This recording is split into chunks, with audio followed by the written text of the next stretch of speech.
விநாயகர் சதுர்த்தி அன்னைக்கு நம்ம செய்ய போகிற கொழுக்கட்டைக்கு இனி மாவு கஷ்டப்பட்டு பசைக்கணுன்ற அவசியமே கிடையாதுங்க. பசிச்ச மாவை நம்ம கொழுக்கட்டையாக செய்யறதுக்கு இது போல் எந்த விதமான அச்சுக்களுமே தேவைப்படாது. இந்த அச்சுக்களை உபயோகப்படுத்தாமல் நம்ம வீட்டில் இருக்கக்கூடிய பொட்டேட்டோ மேஷர் இருந்தால் போதும். இது கூட இது போல் ஒரு டூத்பிக் இருந்தால் போதும். இந்த 2 பொருள் மட்டும் இருந்தால் போதும். 10 நிமிஷத்தில் 100 கொழுக்கட்டை கூட சூப்பரான வடிவத்தில் அசால்ட்டாக செஞ்சு முடிக்கலாம். இந்த மெத்தடை ஃபாலோ பண்ணி செய்யக்கூடிய கொழுக்கட்டையில் விரிசலே வராது. பல மணி நேரம் ஆனாலும் கொழுக்கட்டை சும்மா பஞ்சு போல சாஃப்டாகவும் இருக்கும், டேஸ்டாகவும் இருக்கும். Welcome to super kitchen. இந்த வீடியோவில் இன்ட்ரெஸ்டிங்கான நிறைய டிப்ஸ் அண்ட் ட்ரிக்ஸ் எல்லாம் சொல்லியிருக்கேன் ஃப்ரெண்ட்ஸ். வீடியோவை ஸ்கிப் பண்ணதை பாருங்க. வாங்க இதை எப்படி செய்யலான்னு பார்க்கலாம். இதை செய்யறதுக்கு முதல்ல இது போல அடிகனமாக இருக்கிற ஒரு பேன் எடுத்துக்கோங்க. இந்த பேனை இன்னைக்கு நம்ம அடுப்பில் வைக்கல, கீழே தான் வச்சிருக்கேன். இதில் இந்த கப்பால் 1 கப் அளவுக்கு பச்சரிசி மாவு அளந்துக்கிறேன். உங்ககிட்ட பச்சரிசி மாவு அப்படி இல்லட்டா கடைகளில் வாங்கக்கூடிய கொழுக்கட்டை மாவு அப்படி இல்லைன்னா இடியாப்பா மாவு எந்த வகையான மாவா இருந்தாலும் அளந்துட்டு சேர்த்துக்கோங்க. இப்போ நம்ம பச்சரிசி மாவு அளந்தோம்ல, அந்த கப்பால 1.25 கப் அளவுக்கு தண்ணீர் சேர்த்துக்கலாம். அடுத்ததா இந்த மாவுக்கு தேவையான அளவுக்கு உப்பு சேர்த்துக்கோங்க. இப்போ இந்த கொழுக்கட்டை விரிசல் இல்லாம இருக்கிறதுக்காக இதுல இன்னைக்கு 2 பொருளை சேர்க்க போறோம். 1 டேபிள் ஸ்பூன் அளவுக்கு மைதா மாவு சேர்த்துக்கோங்க. அடுத்ததா 1 டேபிள் ஸ்பூன் அளவுக்கு தேங்காய் எண்ணெய் சேர்த்துக்கோங்க. நீங்கள் தேங்காய் எண்ணெய்க்கு பதிலாக நெய் சேர்க்கறதா இருந்தால் கூட சேர்த்துக்கலாம். இது 2 பொருளும் சேர்த்து கொழுக்கட்டை செய்கிறதுனால கொழுக்கட்டையில் கொஞ்சம் கூட விரிசலே வராது. கொழுக்கட்டை நல்ல மணமாகவும் இருக்கும்.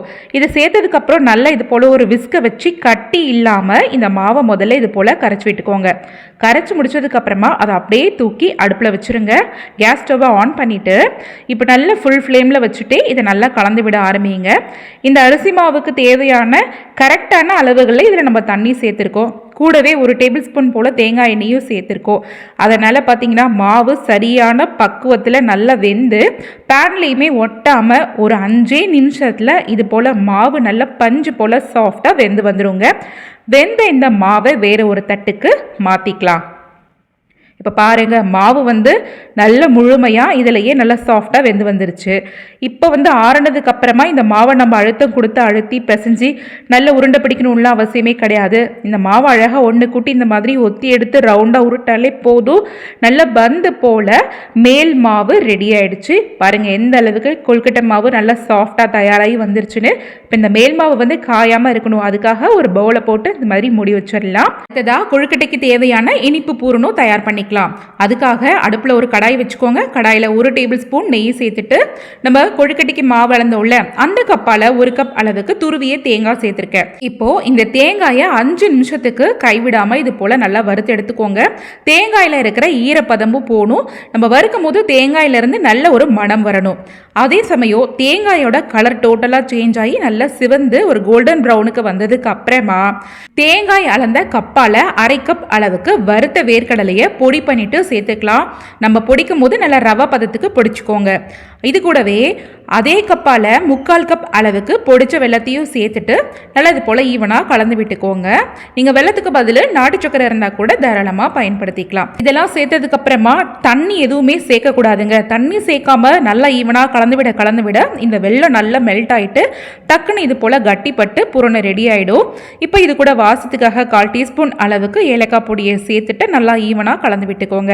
இப்போ பார்த்தீங்கன்னா திகட்டாத சரியான அளவுகளை செய்யக்கூடிய ஒரு சுவையான இனிப்பு பூரணம் ரெடி ஆயிடுச்சுங்க. இப்போ இந்த பூரணத்தை வேற ஒரு பவுலில் மாற்றிக்கலாம். இனிப்பு பூரணம் நல்லா கம்ப்ளீட்டாக ஆறினதுக்கு அப்புறமா தான் நம்ம கொழுக்கட்டை செய்ய ஆரம்பிக்கணும். கொழுக்கட்டை செய்யறதுக்கு இது மாதிரி 2 பாலித்தீன் ஷீட் எடுத்திருக்கேன். என்கிட்ட இன்னைக்கு வாழை இலை இல்லை, அதனால் இந்த ஷீட் எடுத்திருக்கேன். உங்ககிட்ட வாழை இலை இருந்ததுன்னா கண்டிப்பாக வாழை இலையை பயன்படுத்திக்கோங்க.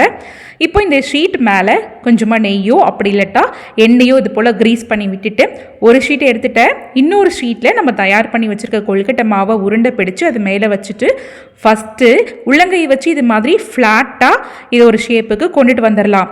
அடுத்தது இன்னொரு ஷீட்லேயும் நம்ம ஆயில் அப்ளை பண்ணி வச்சுருந்தோம்ல, அதை கொழுக்கட்டை மேலே ஆயில் படுற மாதிரி வச்சுட்டு இது போல் ஒரு பொட்டேட்டோ மேஷரோ அப்படி இல்லட்டா மத்து இருந்ததுன்னா இந்த மாவு மேலே இப்படி அழுத்தி ப்ரெஸ் பண்ணினீங்கன்னா மாவு நல்லா அமுங்கி மட்டமாக இது போல் விரிசல் கொடுத்து நல்லா ஸ்ப்ரெட் ஆகி வர ஆரம்பிக்கும்.